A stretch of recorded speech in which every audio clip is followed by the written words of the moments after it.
And hello again, everybody, and welcome back to another edition of the Community Corner with KevyKev. I am so happy to be back in the house. As always, it is truly a blessing to be with you, and looking forward to it. I know I say this every week, but I mean this is a tremendous show. A couple weeks ago, we had an opportunity to talk with St. Louis artist, or I should say, world-renowned artist. Clayvon Wesley. We had a chance to talk to him on the phone. The interview, it went so well. We enjoyed it so much, we've invited him back. So he's going to be with us in person this time. I always love it when you can get your guests in person. It's always a terrific, wonderful thing. So we're going to get a chance to talk to him about his artwork. And he is a tremendous artist. I mean, and he's world traveled. Talking with him, and well, I won't give it away now. Like you say, I always say, Kevin, you talk too much. Wait till you get Clayvon on, Ambrose on here, Clayvon Wesley, and then let him tell the story. I get to talking too much here. So anyway, I'm just teasing it. We're going to get a chance to talk to Mr. Wesley, and he's going to tell us about his artwork, what he's doing, and he's known for his huge, large art projects.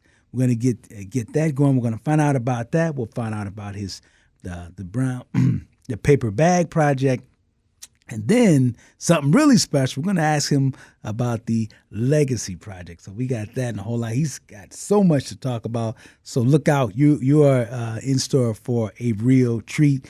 That is coming up in the show, and I'm just beside myself talking about that and getting ready for that. Also.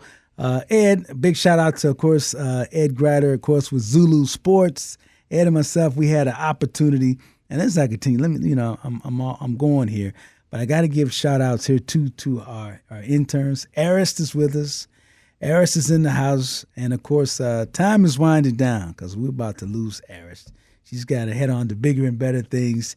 She's headed to college, folks, and she's going to be doing some outstanding things, we know, at Loyola University in Chicago, so we're going to be losing her. We are fortunate that we got her for a couple of more weeks, and then she's going to get away from us here, and so we're going to get to talk to her next week. We're going to have some kind of celebration, do something, but Eris is in the house. We're glad to have her, and of course, this week back for second week, she didn't get upset with us and leave us, is Elise. Elise is in the house.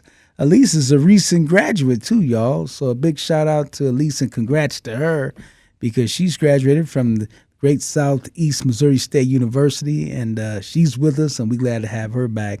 So got to give that shout out to the crew. What I was saying to Ed about Ed is we went to the Urban Expo.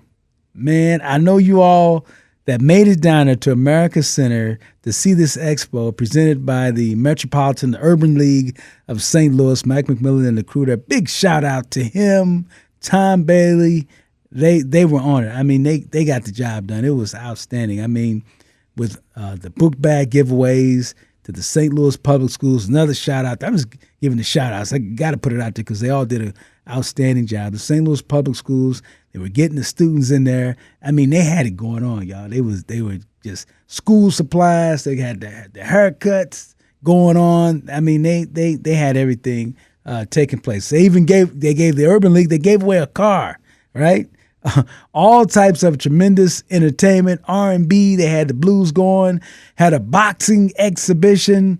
Ed and I got a chance to also check out the gospel program, and we saw the one and only. And he's coming up. We're gonna play back our interview too with gospel Grammy award-winning artist Fred Hammond. That's right, Fred Hammond. We talked to him, and we're gonna have that for you too. All right, so that's going to be coming up. We'll get a chance to get that going. And by the way, Fred said he loves coming to St. Louis and performing during his gospel. So that's coming up. We talked to Bishop Cortez Vaughn, another Grammy winner. He performs with Fred, and he's got a solo artist career going as well. That was tremendous, and we enjoyed that. These guys were outstanding with their interviews. That's in this show, too. You said, man, you're going to get all that in this show? Yes, I am. So that is coming up with Fred Hammond and Bishop Cortez Vaughn. So look out for that. And finally, I want to make sure we make mention Of course, you know our crew, our family over at the Demetrius Johnson Charitable Foundation. They're getting ready to have another spectacular back-to-school event. This was going to take place in the Greg Carter Park. That's the park right behind Northwest High School. Shout out to them Blue Devils. Y'all know I'm a Northwest Blue Devil, so we had to get that in there. But I just had to do that. But that's going to take place. The DJCF are going to be having their event coming up. Can't get to Coach right now because, you know what, it's football season. He's in training. He's getting ready, of course, with Coach Spain and that great staff over at Cardinal Ritter College Prep. They're trying to do the make it 2 in a row this year with state championships. So they're in football mode now. They're getting ready to get that on. So he can't be with us. But JC, the president, of course, of the Demetrius Johnson Charitable Foundation, getting prepared, and they're looking forward to that. That's going to take place on Saturday, the 12th. It's from noon to 2, Greg Carter, Park, right behind Northwest High School. And I should say, letting you know, too, that Northwest is going to be the future home of the foundation, and they're getting things in place. So look out for that. That is going to be really, really special. And they do an excellent job, as always. It's, of course, DJ passing back on December, Christmas Eve of last year. But I know he's proud because JC and the foundation, they keep things going, and that's going to be a real great event to get the kids prepared for school. So look out for that. One more note before we get to the break and get a chance to come back and talk to our special guest, artist Clayvon Ambrose Wesley, and about his wonderful artwork. Got to give this shout out to Joe Moore, our good friend. Joe was actually on our very first show that we did of the Community Corner. A big article in the paper recently about Joe and his son, Joe Moore III, who will be playing football at Mizzou, at the University of Missouri this year. He's getting set for a big career there. And it was all the article, if you get a chance, check it out in the St. Louis Post-Dispatch. It's all about Joe, of course, who wore number 45, was a Heisman Trophy candidate back in 1970 at Mizzou. His son is now there 50 years later. How about that? 50 years later, his son is at Mizzou playing football, and he's been awarded to wear his dad's number 45. So I had to say that for those guys because that's going to be great. That's going to be good stuff. And all you Mizzou heads out there, MIZZOU.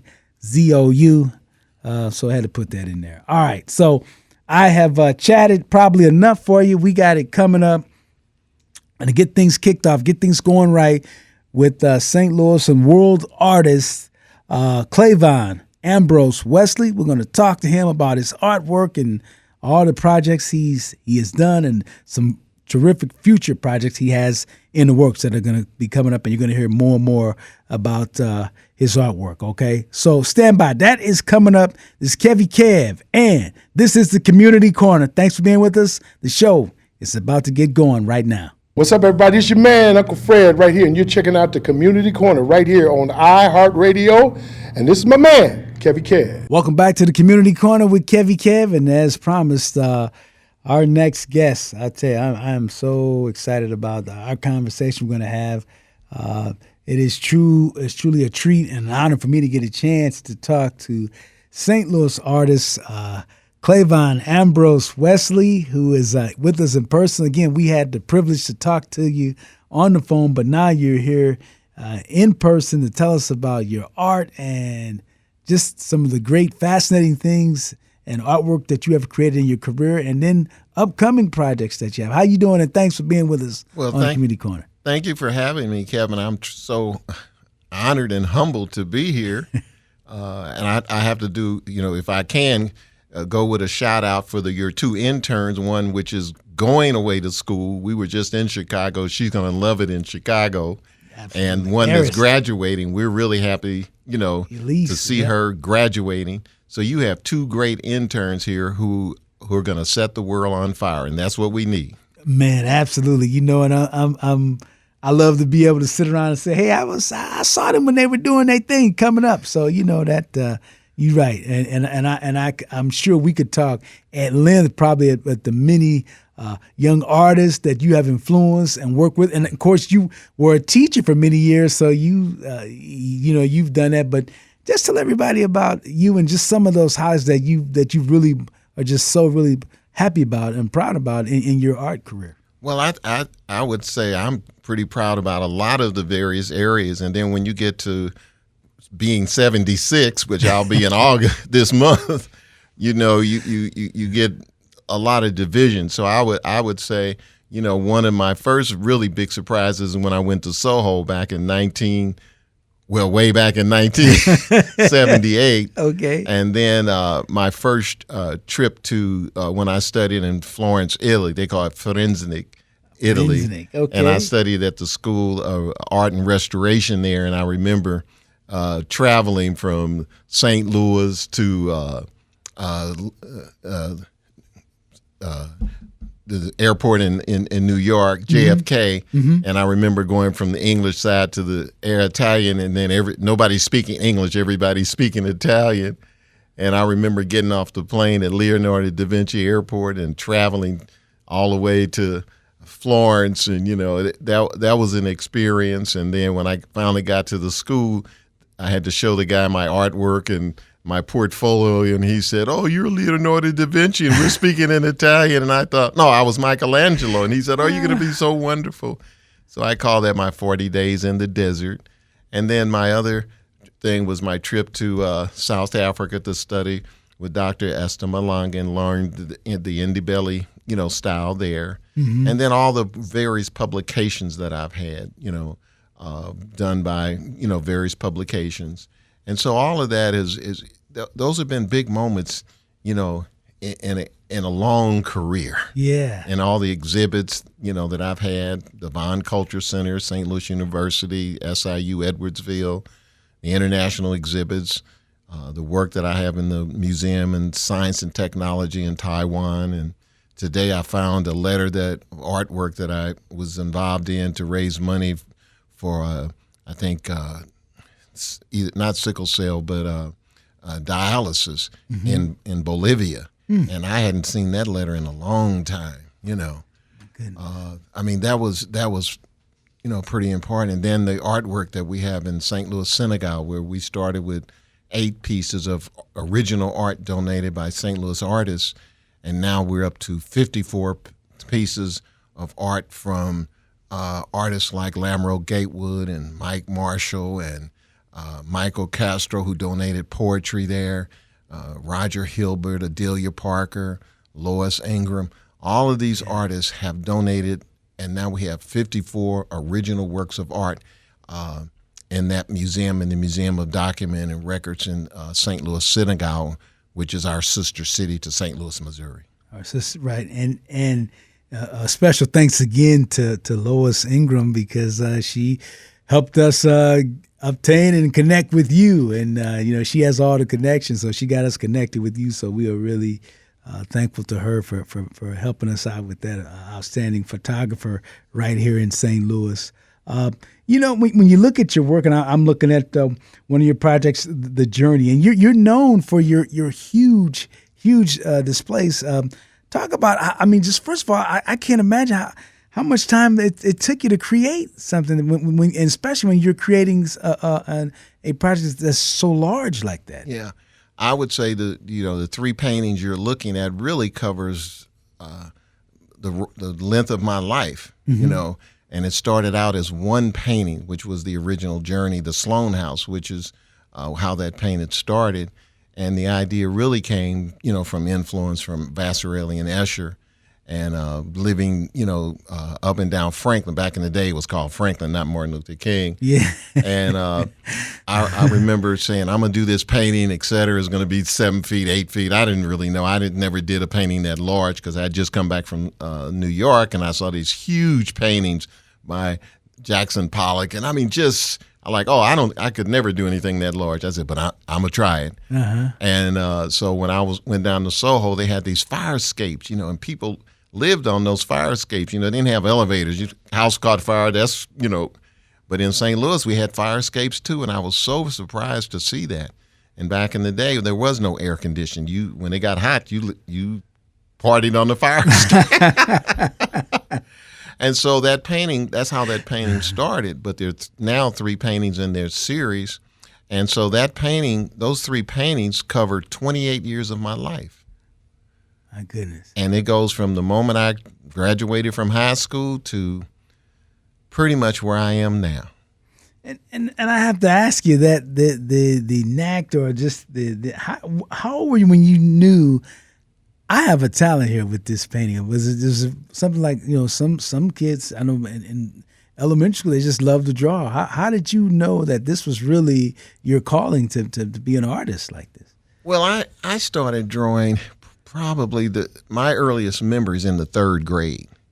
And I was going to Arlington. This was after Brown versus Board of Education because I was going to couples, and I went to couples for 1st and 2nd grade. Mm-hmm.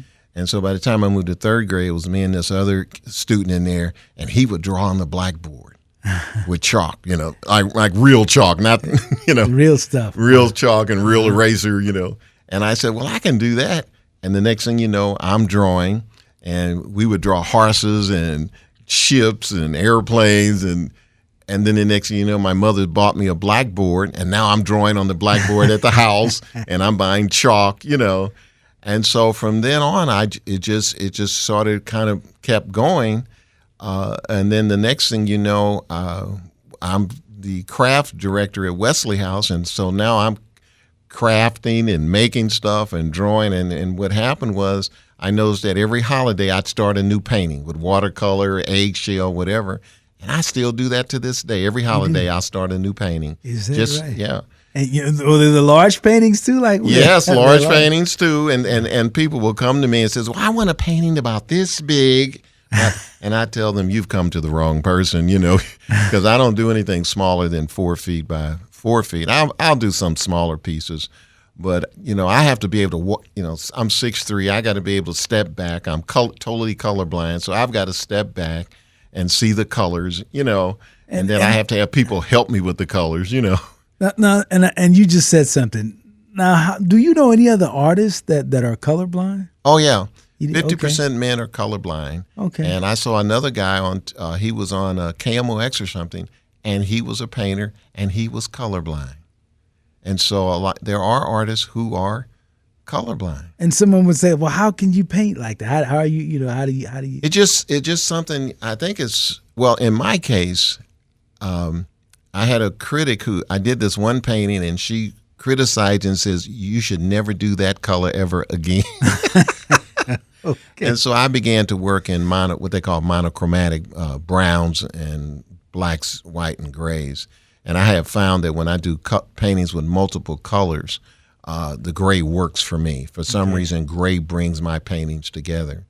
And so one of the paintings I'm working on now, the base color is gray. And so I mix the other colors into the gray. And that's how I do that. And then blues, my favorite color is blue, so I'm always doing a painting in blue. Well, it's so much to talk to you about, but I have to, I had a chance to talk to you, and we're going to have to give a shout out to her. I know she doesn't like, but Charloa Slumpkin, who's a great support for you. She's in the house with us, so we gotta give a shout out to you there, Charloa, for being here with us. But you were talking about her. You made a visit to South Africa when you were with her, and you talked about the painting that was taking place there with. I want to make sure I'm pronouncing Dr. Malanga. Am I saying? Esther Malanga. Malanga, and she paints with chicken feathers, right? Yeah. So tell us about that. And did you try to paint with a chicken feather too? Well, it was interesting because there were 8 of us on that tour. We were led by Renee Franklin at the St. Louis Art Museum, and it was an artist in residence program there. And Charlois had already been to South Africa, and she said, "You need to go to South Africa and study with it." And I wasn't going to go. I'm so reluctant. I'm like lazy, okay? And so she said, "You're going to go." And so Renee called and says, "Well, you need to go." And so it was me and Adelia and Ronald Young and Rose Johnson, Renee, Dr. Najjar. And so all of us, we're flying to South Africa. And I never forget this because, as an artist, you always are looking for that moment where you're trying to figure out where did the art come from? where did my art come from? And when we got out of the van and I saw her art everywhere, I said I had arrived home. It was like a spiritual moment. And from the moment I got there to the moment I left, Dr. Esther Malanga, we were talking every day. Okay. I mean, it was just that impressive. And so we had, the first day we had to do this painting on this little tiny, remember, I don't like little tiny boards. And so it's a little tiny board. And she came in, she says, well, you're going to do the chicken feather. And I said, oh, this is going to be real easy to do. And I lined it up. I said, oh, I'll do this at home. And I never finished that painting. Wow. With the chicken feather. Uh-huh. I figured I had a sick chicken and their feathers were sick. So I just didn't do well with that. But Ron, he did. He was really good. And Dr. Najjar, he was really good. But then by the third or fourth day, I got out one of my big paintings and I stretched it out on the table. And I said, I'm going to work on this. And I had my chicken feathers and she had the paint that she mixed with chicken, whatever, you know. And from that day forth, it was her and me. Wow. It was one of the greatest experiences. If I had to go back to Africa, I would just love to go back and show her the what they call, she paints in the style of what they call the Ndebele style. And I'd just like to go back so she could see what I've done with her Ndebele style. Man, my goodness. I got it, again, big shout out to Lois Ingram and Larry Clark, two of your very good friends. See, you didn't know I knew that, but two of your very good friends. But I have to ask you about it. And they said you could talk about this. They said this would be a whole show just by itself. But gotta ask you about the Legacy Project. If you'll tell our listeners about what the Legacy Project is and just how you created it, how that started. Well, like most things in life, and I think, Kevin, there's some things just start off being a little acorn, a seed, and then all of a sudden it takes on a life of its own. And this particular Legacy Project is pretty much how that started. Shar and I were at an event sponsored by the Regional Arts Commission in Grand Center, and I was telling Roseanne, I said, well, we've been donating these artworks to St. Louis Senegal Museum of Documenting Records and how that was happening and how we were creating these biographies. And she said, that's a great story. You ought to tell that story. Well, then the next thing you know, we're trying to tell this story. And the project has become a legacy project. And we started out with 40 artists. And now, as of today, we're up to 77 artists. 77. Yeah. And I've talked to all of the artists. I've been in exhibitions with almost every artist on that list. And it's humbling. Mm-hmm. Mm-hmm. I think that's what I have to say. Yeah, that is really humbling. It's truly humbling. And a couple of the artists that we've interviewed, they are painting. They're creating new artworks. And I talked to an artist, Ron Hurd, in Memphis. He's from St. Louis, graduate of WashU, has his own radio station podcast. Mm-hmm. And he's back painting. Okay. And so it's almost like an inspiration, And so right now what we're doing is we're collecting data. That's all we're doing. So that's one of the things we want to do. The other thing we really want to do is we want to do justice for those artists and to remedy some of the disparities between African-American male and male and female artists who are not getting some of the same exposure as some of the male artists. We really want to try to do that, and we're working very hard to do that. Yeah. And you can imagine we have like an artist in East St. Edna Patterson, world-renowned, has had art in Pakistan. She's a quilt maker. Did artwork for the Obama administration. Mm-hmm. Fantastic artist. Okay. Has work out at the airport here in St. Louis. Mm-hmm. We have the artwork done by Solomon Thurman and Spencer Taylor, who did the airport mural of the Tuskegee Airmen and the history of African American. Yeah, red tail. The red tail hat, right? Yeah. Right. So that's really one of the things we're really trying to do. Some of the planned possibilities are endless, so we're not sure exactly what the end result's going to be, and the project is still developing. But Larry Clark, well, he's going to be one of the people, and Lois is one of the people. But we're getting plenty of advices from really professional people. All right. Well, before we wrap, and we are visiting with St. Louis artist Clayvon Ambrose Wesley. It is truly an honor to talk to him about his artwork. And I know on the visual side, Ed is helping us out with some of those images, and viewers will get to see that. And our listeners want to tell them about the brown paper bag project. And I have one of them right here. This is, and I actually have this autograph. Thank you so much for autograph. But how did tell us about your art with the brown paper bags? Well, that was an accident. I had just finished doing the black and white series, which were the Troll series, and so I had to move to a new series of paintings. And I love doing paper bag paintings. Okay, and so I said, well, I need to do something. So Ken Stout, who was my teacher at Fontbonne University now, he said, well, why don't you do paper bags? And every artist does something for discipline. Some people draw eggs, some people draw apples, some people draw boxes, some people draw shoes. Well, my thing was paper bags. So the first paper bag I did was called Homeless, and stacked up all still life drawing. I said, it'll take me about 2 months. 8 months later, I'm still drawing. And so when I took it to the gallery, and the lady said, that is so neat. You need to do that again. Well, the next one I did was shopping, family, despair, and they all have one names. So the one you're having, I think, is called Survival. Yes. And that painting is 5 feet by 4 feet. And it's about how we survive the things that are impaled upon us in life.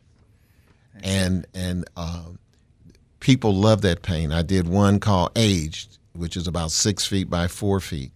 The guy came from New York. He said, I love that painting, So the paper bags are really, because I was a hotline investigator for the state of Missouri, so all of those paintings reflect my time working in social work. Yeah. So the newer ones, which I'm working on now, are going to reflect more of my trip to Africa, like the wall, tags, freedom, Yeah. So they're going to represent those influence of information that traveling back and forth to Africa. That's terrific. Well, and I sell more paper bag paintings than any other paper bags. I can believe that. I truly can believe that. These are just beautiful. I mean, just wonderful. I know we're just about out of time here with our interview for right now. But if someone wants to really follow you and just stay connected with your work and projects, how do they stay in contact with you? Well, they can go online, and then I think we gave you a number for people to contact, if they want to purchase a painting or anything. But they can go online. I think my email address is online, and they can type into that. All right, and get that, stay up to date with Clayvon Ambrose Wesley. I mean, just beautiful art, and you're doing so much work. I mean, with the social justice movement and just history. So again, I just encourage all of our listeners to go online. You can Google his name, artist Clayvon Ambrose Wesley, and you will get all of his works. And it's a fascinating career. Every time I talk to you, I'm just fascinated. And you got to promise me you're going to come back again. I will. And thank you for having me, Kevin. Thank you so much. That's St. Louis artist Ambrose Wesley. Last week, we did get a chance to go to the Urban Expo, and we did visit with gospel artist Fred Hammond. So here is a look back at our interview with Fred Hammond as he came to St. Louis and donned the stage with some gospel favorites. Fred Hammond on the Community Corner. Back at the Community Corner, and special honor, an opportunity to talk to Grammy Award winner here, of course, the one and only Fred Hammond. Fred, thank you so much for the visit, first of all. And let me ask you, what do you think about St. Louis and the Expo today? I love it. It reminds me of back in the day. I think this is my second or third expo in St. Louis. I believe this is it, for real, from year, but it was years ago, when all of this was black. It was all black. Yeah. All right. Well, talk about, you look like you still just enjoying yourself, having enjoying fun as when you started back in the days of the commission, when you see you out on that stage today. And we do. I love it. I love it. I enjoy it. I praise God for it. This is what I set out to do when I was 19 years old. When I made up my mind, I wanted to tell somebody about God and tell them about, in the best way I could, because I'm not a preacher. I don't know how to put things together like they do, and but I can put a song together, I can put a movie together, I can put a play together, and I can tell the same story. When you look at your career, and man, again, I was a big commission fan. Going back to those days, to your solo career, what's been the key ingredient that's been there for you that allow you to have a wonderful, long-lasting career? Stay current. Don't believe the press you had yesterday. Figure out what's working today and make that happen with them. Make it happen, because you always have to refresh. God is refreshing. Mm-hmm. He started one way, and he don't talk to us through burning bushes no more. Okay, he upgrades, and that's what we got to do. And the ability to upgrade and stay current and pay attention to social events and understand how to blend that and then present the gospel the way I need to do it, and message of help. Not just, the Lord wants us to talk about other things. Like my foundation is foster care awareness. Fred Hammond, foster care. What's my Fred Hammond Adoption Awareness Organization? I done got so much going in my head, sure. But it deals with the foster care crisis, the foster care crisis that is really out of control. And the majority of the kids that are in the foster care system are black, and the majority of them are male. And they just want somebody to love them. Kids deserve a family. So we got to help feed and help in other areas as well. And we certainly want to promote that and talk about that, and certainly all the great work you're doing with foster care. As we wrap it up, tell us about what's coming up with Fred Hammond and what's to look out for in 2024. The biggest thing, you probably look into this in 23, the biggest thing I've ever done it's a theatrical production called Hood Book. Hood Book. And it basically is the depiction of the Bible in an urban language. So you know how you have the NIV and the American Standard and all this other stuff? Well, I got the Hood Book translation that says it the way we understand it. And it deals with my foster care awareness situation, but it tells the story of God from the beginning and this is the book one is Genesis. Okay. From the creation of man till we got kicked out. All right. And we deal with music, with costumes, with everything. If you think The Lion King and The Wiz is something, this right here is Kingdom Arts, Kingdom Fine Arts at its best. So it's on the way. Hood Book. You can follow me at Real Fred H on Instagram and see some stuff. Yeah. I got to ask, will Hood Book make its way into St. Louis? It's coming to St. Louis, coming to the Lou. Whenever we do something, the Lou is always in the first set of round of touring, pretty much on everything we've ever done. Awesome. Yeah. Awesome. Thank you so much. All right, visiting again, want to say a special thanks again to Fred Hammond for being with us on the Community Corner. We are honored to be here today with Bishop Vaughn. Thanks so much for being with us. First of all, tell us about what you think of St. Louis and Expo today. Well, first of all, let me say I thank the Urban League for letting us come out, iHeartRadio, but I get to hang with KevyKev. Now, who gets to hang with KevyKev? Me on the Community Corner. But listen, it's been phenomenal. I'm from Kansas, so to come across the waters, to come across the bridge from Kansas City, Kansas, to be here, to get that love. Some people say that prophets or people don't have honor in their own country, but my country honored me tonight, so I'm excited. The vibe was wonderful. The love is amazing. I love St. Louis anyway, not just for the arch, but because there's just some cool people down here in St. Louis. Well, when you look at your history, I mean, you're a young man, but man, you have achieved some just tremendous accomplishments. You entered the ministry, correct me if I'm wrong, at the age of 16? Yes, sir. I was music pastor at 16 years old, and then matriculated through music pastor, youth pastor, assistant assistant pastor. Lord bless us to plant a few churches, senior pastor, bishop in the Lord's church. So I've come up in this thing. I'm not new to it. I'm true to it. Yeah, so. Yes, you are. And you're the key to your success. I mean, I'm looking at all, you've worked with so many artists, from the Kurt Franklins, TD Bishop TD Jakes. I mean, that a huge list. What's been the key to success for you? The key for me is to always keep God first. My grandfather would say that if you seek first, which is scripture, the kingdom of heaven, then all these things shall be added. I think sometimes we try to add the things without seeking. But when you seek him first, he then adds all that, because when you seek him, none of the glory goes to you. The glory goes to him. But this is the thing, if we really learned the secret of God, when he gets the glory, he gives you the credit. Oh, man. He gets the glory, but he allows you to get the awards.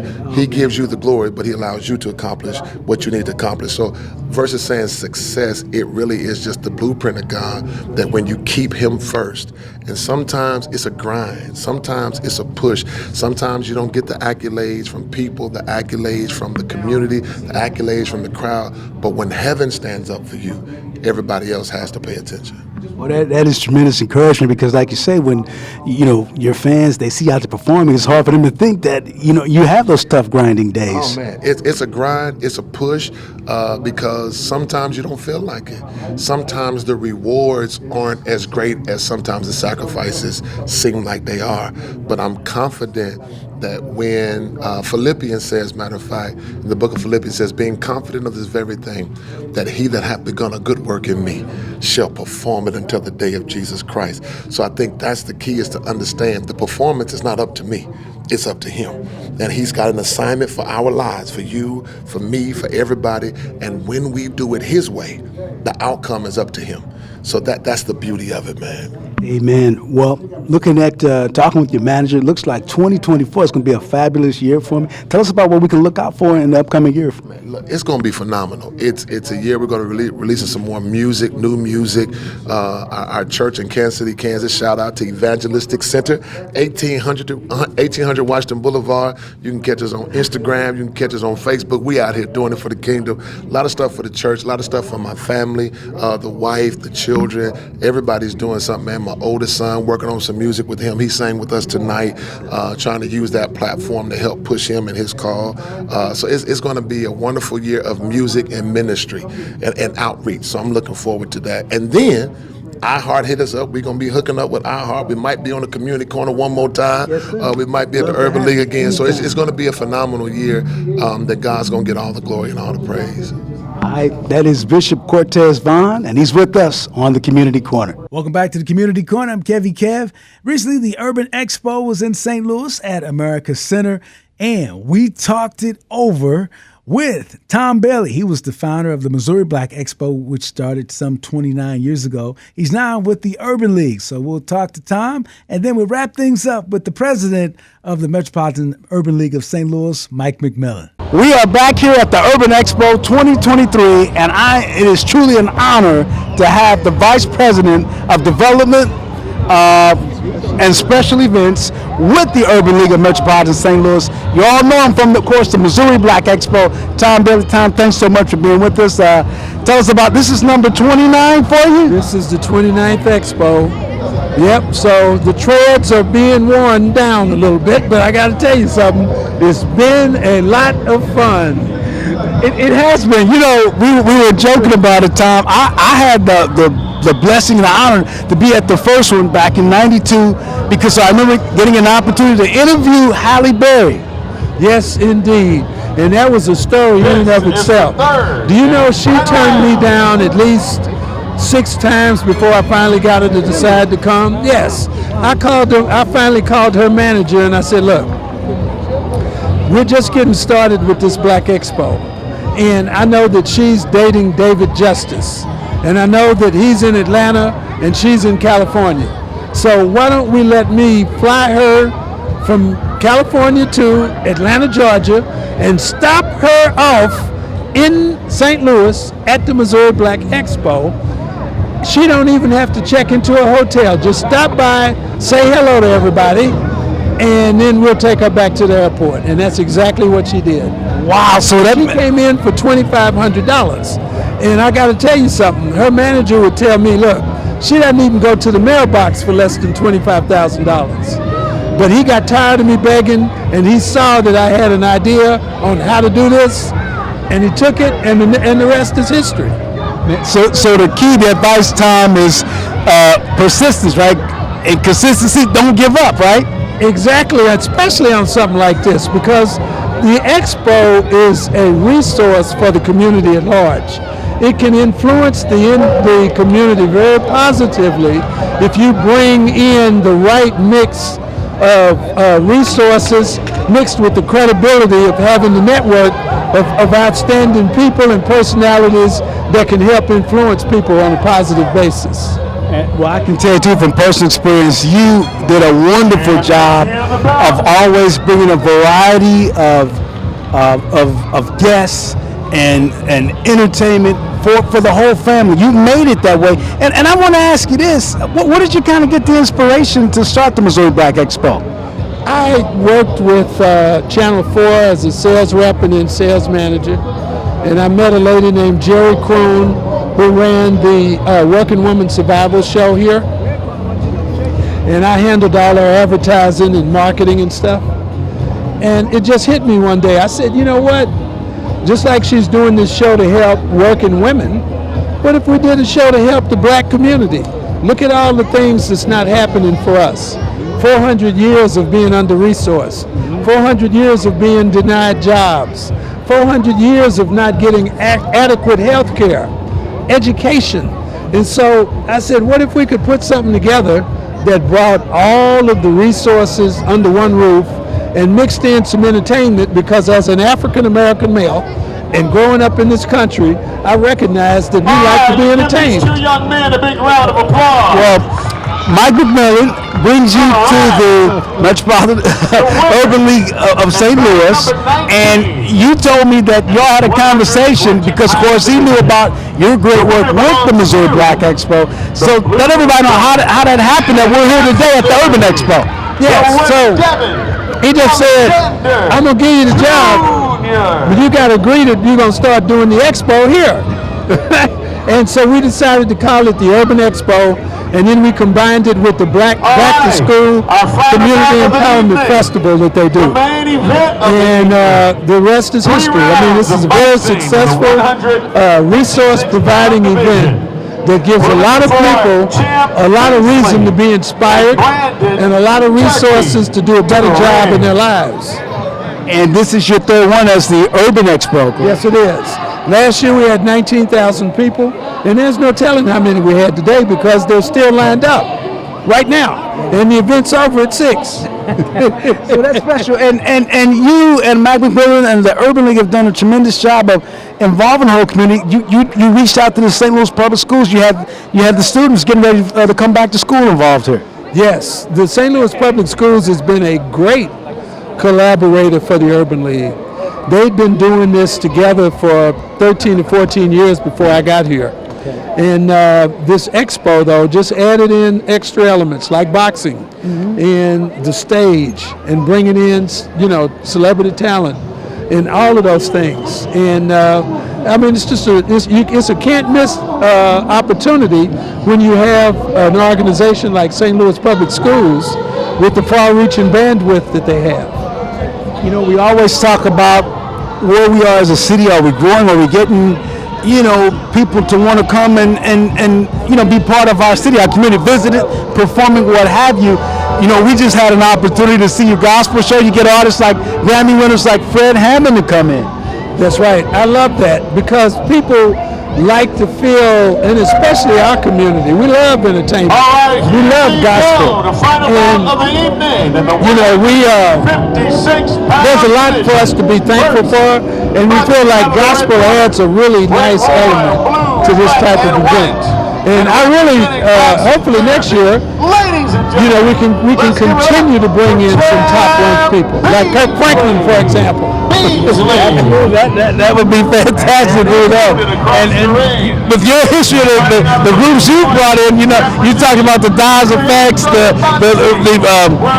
Holly Berries, and Les Brown. Your history says we'll get them here. Oh, there's no doubt about it, because I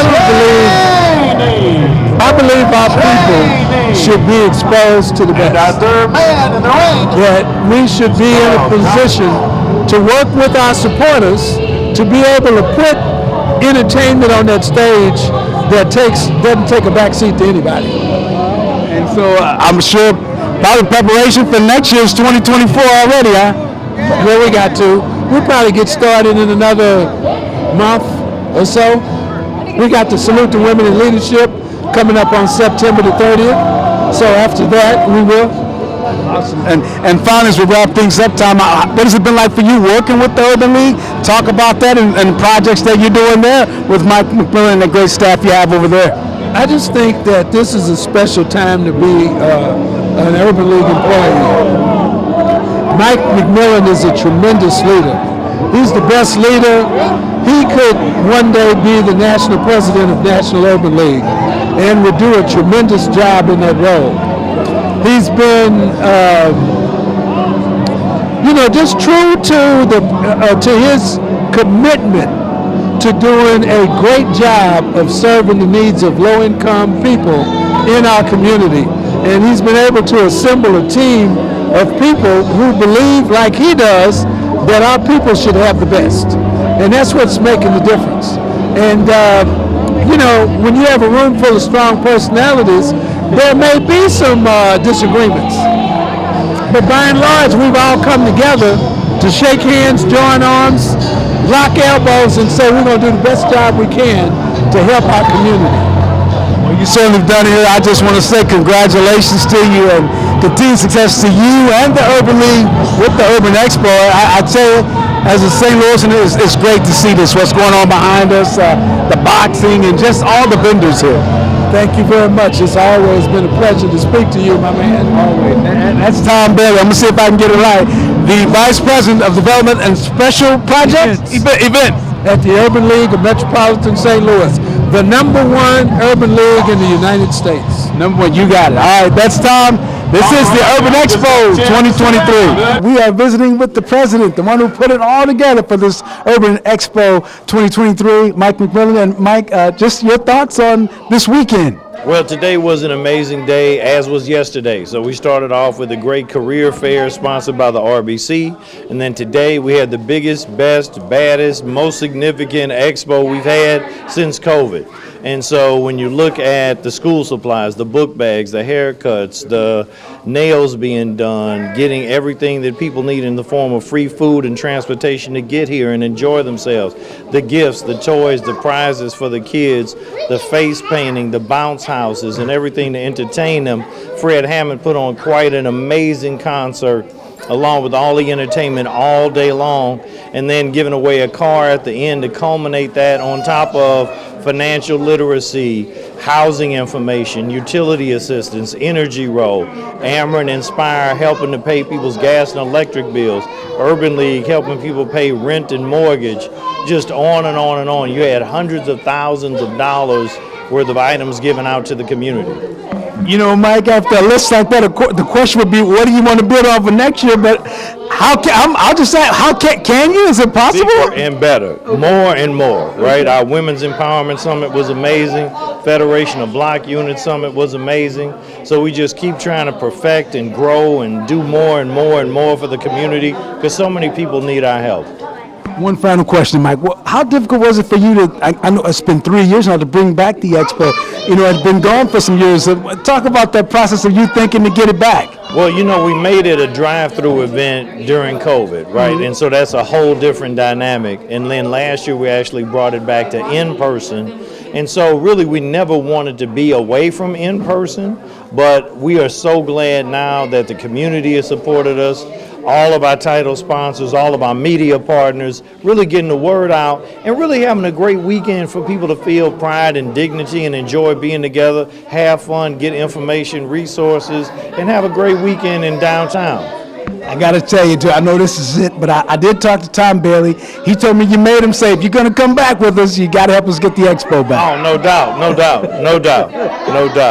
Thank you. All right. That's Mike McMillan with, of course, the Urban League of Metropolitan St. Louis. And again, he is so excited about this year's Urban Expo 2023. It is truly an honor now to get an opportunity to talk with Buffy Dillon. Buffy is the founder of the Dwann Dillon Colon Cancer Foundation. Buffy, thanks for being on the show. Thank you for having me. It is truly great. And you have a special event coming up on August the 13th. It's going to be from 1 to 4 p.m. at the St. Louis Zoo Wild Care Park. This is new, something very new, Buffy, and that's at 12385 Larimore Road. So first of all, tell everybody about Dwann Dillon, your husband, and then tell us all about the Colon Cancer Foundation. Okay. Dwann Dillon was my husband, and he passed of colon cancer. We owned a couple of businesses in Spanish Lake, hair salon, and a few other businesses. And long story short, my husband was 39 years old, had a stomach ache, and within 2 weeks, our lives changed. No history of any sicknesses, cancer, anything in his family, nothing. Got a bellyache, we go to the emergency room, they give him something to move his bowels. We go home for 6 days, everything is fine. Bellyache comes back with a vengeance. We go back to the emergency room. He was a veteran, so we go to the VA, and we want to keep him to look a little bit more, intently. And so they open him up, and he's already at stage 4 colon cancer. They give him 6 months to live. So he's too far gone to get chemo, radiation, or anything like that. We bring him home and take care of him for 9 months, and like the king that he was, and I promise him that the world won't forget his name. So August 1st this year, he has been gone 10 years, and the foundation has been in existence for 9 years. Absolutely. And so I know in Dwann's name, you are leading this charge now to inform, to educate the community about colon cancer. Absolutely. He and I started giving back in the community together. He was a mentor as well as basketball coach. So we started having a community day where we helped the kids and had a day of giving from school supplies to just a day of fun and giveaways for the whole family, and I wanted to continue that, but in addition have a lot of other kind of giveaways. And if we're not doing something, we are helping someone else. That's how I met you guys, Sure. at Demetrius Johnson's Exactly. events. We are supportive of others' causes. So we're always spreading colon cancer awareness and trying to help anyone that is affected by colon cancer in any way. And I know, as you said, as you described the situation with Dwann, is that there were no indicators, there was no symptoms, nothing that gave you any reason to be aware of this, right? Nothing. 39 years old, healthy man. He went to the doctor. He got his checkups and everything. He never had a problem with using the restroom. So that's why we were so shocked that time that he had a problem and needed something to make him go. So it was like, okay, well, you're around a lot of kids, maybe you're getting a bug or something. That's what I thought. Yes. Never in my wildest imagination did I think cancer. It didn't run in his family, anything. So to live it with him to the end and, to watch your loved one go through the worst time in his life, it's something you will never, ever forget. And I'm proud that I can say I battled it with him till the end. And, we were till death did us part. Yes. So when you have your events, now I know you speak, like I said, I've seen you at the Demetrius Johnson events and you speak to others. What is the information or what do you say to people just to kind of have them just to be aware of this disease? What is the message that you give? Well, they dropped the age for colonoscopies to 45 now. But as I said, my husband was 39. I will say to all of us, male and female, pay attention to your bodies. if something does seem a little off, definitely, go to the doctors. Stay with your checkups, annually or however often you get them. You would rather know than not know, so you can be proactive. And with that, just trying your best to stay healthy, eat healthy. None of us are perfect. I'm definitely not, but try your best to do some things to take care of your insides, to do the best you can while you can. And like you say, this is something that you want to be aware of for men and women. Absolutely. Absolutely, because both men and women are dying from it, constantly, and there's no age on it anymore. Certain diseases I used to associate with you were older, so as I said before, at 39, you would have never got me to believe my husband had colon cancer or any kind of cancer for that matter. And I think the information, and I constantly hear it myself. I know I'm personally due for one. You talked about the colonoscopy. That is so important, right? And I know you stressed that. Absolutely. And a lot of people, I know they're not comfortable with getting them. I understand that, and some people say they would rather not know, but, you have more than to look out for than yourself. You have families. And just like I said, you would rather know than not know. If you could prevent something or help yourself, I would think a lot of people would want to be advised that if they could do something about it, do something about it. Mm-hmm. And when you look at, like you say, it's 10 years since Dwann's passing, and now the foundation's been around for 9 years. So you and your support staff with you began things immediately. I have an awesome support system. I have an awesome team. My husband was not only loved by me, he's loved by the community. Mm-hmm. So you'll not only hear me say great things about him, anyone that was around him, encountered him, or dealt with him, they're going to say great things about him. He actually was that guy, so he's still loved by so many. And so Absolutely. They support him still, they support me, they support our cause. So they join me in volunteering. They join me in, supporting and trying to take the foundation to higher heights. And we want to help as many people as we can while we're still here and make him proud. No question about it. And again, everything is going to take place on August the 3rd at the St. Louis Zoo, Wildcat Park from 1 to 4. Now, I know they're still putting things together out there at the new Zoo, Wildcat Park. So tell everybody what's going to take place at the event. And I'm sorry, you said 3rd. He meant 13th, you guys. I'm sorry, the 3rd. Yeah, August 13th from 1 to 4. Let me get corrected here. Yeah. I'll be honest with you. This year is our 13th year. So for our Community Day. And we usually do the event with just myself and my team. But this year we're doing something special, and we are teaming with St. Louis County Police Department, Councilwoman Shalonda Webb of 4th District, and we also are teaming with PAL. And so that's why we're having it at the new zoo, because we needed a larger space. Usually we have it at Larimore Elementary, which is across the street from my salon, but we needed a larger space because we always accommodate for 300 children. So this year we're accommodating for 500. All right. And so just a day of everything for the children and for the families, the adults also. So from entertainment, education, screenings, so vision screenings, dental screenings, medical screenings, mammogram van will be there. We'll also have giveaways.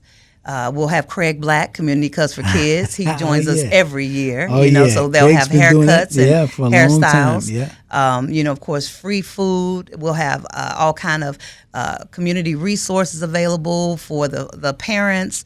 Just a day of everybody being serviced and everybody leaving out of there with a smile. Terrific. That is awesome. And I know Dwann is proud of all of what you and the foundation have done. And again, I think can't stress it enough, just the awareness of it, because oftentimes it's one of the cancers that we don't see a lot of information or a lot of promotional type information about it. So I think it's great here that you're doing such a job as being someone as out there informing people about the situation and colon cancer. trying my best, and as long as I breathe, I'm gonna keep pushing. And I didn't mention this, guys. The kids will also be able to interact with some animals that are there. Okay. And also, we have shuttle services from 4 different locations.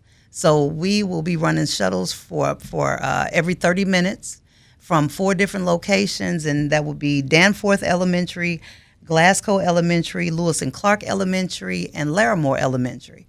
And so, for the people that may not have a ride, the people that may want to park their cars on the school lots and, get a, shuttle over and to and from, so we're trying to make sure everybody can get there, to receive all the blessings that we have for them. Yeah, I think this is wonderful. And also, like you said, this is an area, this part of the zoo, the expansion of the zoo is still under development. So you're going to kind of, as you come to the Dwann Dillon Colon Cancer Foundation event, you're going to also kind of get a pre-look at what's going to take place as they continue to develop. And as you said, add animals like cheetahs and rhinos could, they're not there yet, but they are coming. Oh, they're coming, and the zoo should be ready in the next couple of years, and we're looking forward to it in the community, and we're anticipating a lot of new things coming to North County with the zoo coming there, and I'm blessed to be able to join these other entities, and all of us coming together to make a difference together. It takes a village, absolutely, to make a difference. So, Buffy, if someone wants to get in contact and get more information, how do they reach out? How do they connect with you? They can find me on social media, from Buffy Dillon to the Dwann Dillon Foundation. They can reach me by email, dwanndillonfoundation@gmail.com, Instagram, Facebook, any of them. You can, from Google me to, you can find me. You can find definitely Buffy Dillon or the Dwann Dillon Foundation. And with that, we're inviting everybody out. We're not basically limited to North County. Everyone is welcome to come share in this special day with us, August 13th, 1 to 4 p.m. All right, that's Buffy Dillon with the Dwann Dillon Colon Cancer Foundation. Buffy, thanks so much, and continued success with the foundation. Thank you for having me. I appreciate you guys so much. It's the Community Corner. I am Bishop Cortez Vaughn, and I approve this whole message. That's going to do it for this edition of the Community Corner with KevyKev. Thanks for being with us and being part of the show. We'll talk to you again next time.